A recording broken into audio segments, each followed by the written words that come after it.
Salut les pirates. Alors, le chapitre 1055 est enfin sorti et on se retrouve aujourd'hui pour en parler. Comme d'habitude, c'est un chapitre incroyable avec de grosses révélations, la conclusion du combat contre le taureau vert, la puissance du Haki des rois de Shanks, les secrets sur l'arme antique Pluton et sur l'ouverture des frontières de Wano. On va couvrir tout ça ensemble, alors restez jusqu'à la fin pour ne rater aucun détail important. En attendant, avant de commencer, mettez un j'aime pour soutenir la chaîne, abonnez-vous pour rejoindre l'équipage et activez la cloche de notification pour ne rien rater de nos prochaines vidéos. Allez, c'est parti. Alors, le titre du chapitre est la nouvelle ère et la cover page est une image qui illustre Uta en train d'écrire une chanson. Le film Red sera disponible bientôt, donc voilà, c'est Oda qui nous le tease un peu avant sa sortie. Le chapitre quant à lui commence directement avec le combat de l'amiral et des fourreaux rouges. Et pour être honnête, il arrive à les maîtriser assez facilement. Raizo a essayé d'exploiter la faiblesse de son fruit du démon pour le blesser en utilisant une attaque qui est basée sur le feu, mais ça n'a pas été suffisant. Je vous rappelle que dans le volume 3 du fascicule Road to Laugh Tale, on nous indique que les Logias ne sont sensibles qu'au Haki ou alors à la faiblesse de leur élément. Ryokogyu étant une forêt humaine, il est naturellement sensible au feu, mais l'attaque de Raizo n'était pas assez puissante et il prend rapidement le dessus sur les fourreaux rouges, montrant qu'il n'est pas un amiral pour rien. Mais le combat est interrompu brièvement et on a de grosses révélations sur Wano et sur l'arme antique Pluton. On voit Sukiyaki amener Robin et Law dans les souterrains de Wano où ils découvrent le road poneglyph de Kaido. Du coup, c'est confirmé, maintenant qu'on vient de découvrir le road poneglyph de Wano, il ne nous en reste plus qu'un pour aller sur Laugh Tale. Et le dernier poneglyph est probablement en possession d'un des autres empereurs et je parie sur Shanks. Après tout, il a annoncé qu'il allait s'emparer du One Piece, ce qui veut dire qu'il possède plusieurs road poneglyphs et probablement celui qu'il nous manque. J'ai une théorie sur le sujet que je vais vous présenter bientôt, alors ne la ratez pas. Du coup, le chapitre continue et on nous en apprend plus sur la formation de Wano et sur le secret derrière l'ouverture des frontières du pays. Donc à la base, Wano était un plus grand pays faisant presque 3 fois le pays actuel et il se trouvait au pied du mont Fuji au niveau de la mer.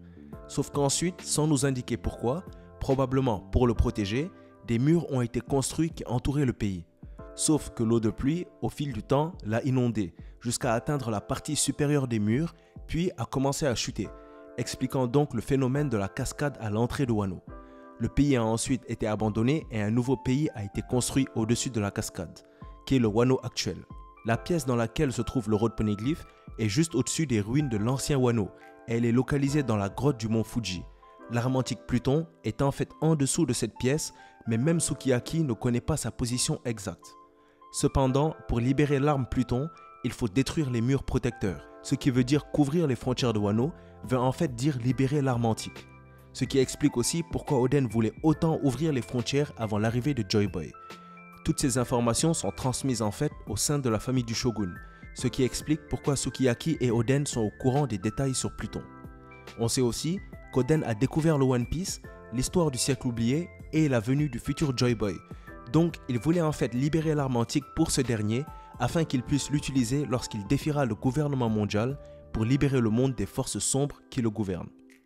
Et je pense que ça confirme aussi notre théorie comme quoi les frontières de Wano ne seront ouvertes qu'après que Luffy soit devenu le roi des pirates et qu'il décide d'affronter le gouvernement mondial.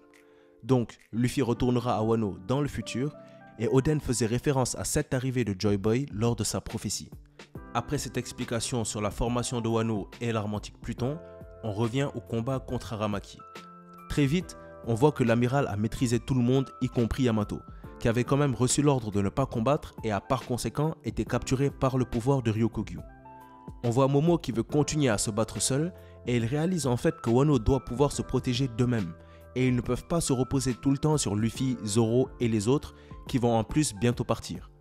Il précise qu'il veut aussi que Yamato quitte le pays, étant donné qu'elle a été emprisonnée ici toute sa vie, ce qui renforce aussi notre théorie comme quoi Yamato rejoindra bel et bien les Mugiwara. En tant que shogun, il sait que c'est son rôle de protéger le pays des menaces extérieures. Donc, à la suite de ces paroles, Momo continue à combattre le taureau vert seul, et il arrive même à blesser l'amiral, en ayant réussi à le brûler et à le transpercer en utilisant le souffle ardent de Kaido, ce qui est assez puissant pour faire crier Ryokogyu de douleur. Mais il réussit évidemment à survivre à l'attaque et se prépare à attaquer Momo, déterminé à ne partir qu'après avoir pris la tête de Luffy.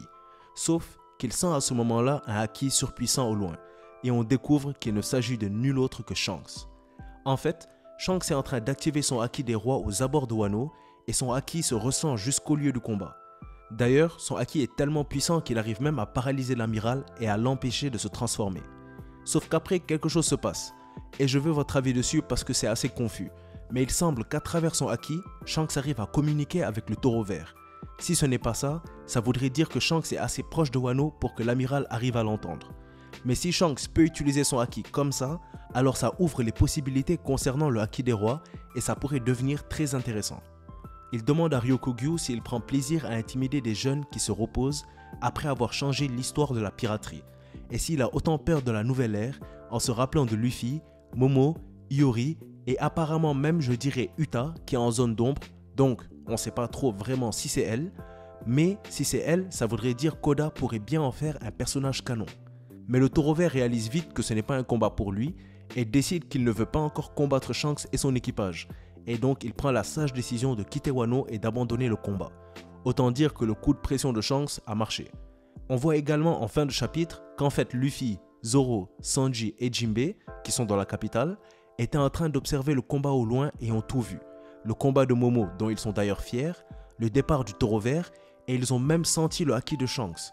Même s'ils ne savent pas exactement à qui ce haki surpuissant appartenait, Luffy dit qu'un visage lui est venu en tête. Et on voit à travers son sourire que c'est évidemment celui de son héros, Shanks le Wu. Alors, c'est là que le chapitre se termine, mais je veux parler de quelques détails concernant ce dernier avec vous avant la conclusion, parce que je pense que le chapitre confirme plusieurs choses. Déjà, concernant Shanks, si son haki des rois arrive non seulement à arriver au lieu du combat, mais jusqu'à la capitale et arrive en plus à affecter un amiral, alors il est vraiment d'un autre niveau parce que là c'est du jamais vu. Donc je pense que ça confirme plus ou moins la théorie qu'on a tous concernant Shanks. Il est probablement le plus fort utilisateur de haki des rois de l'ère moderne. Et d'ailleurs j'ai une théorie sur le combat de Luffy et Shanks et la véritable intention derrière, et c'est relié au haki des rois.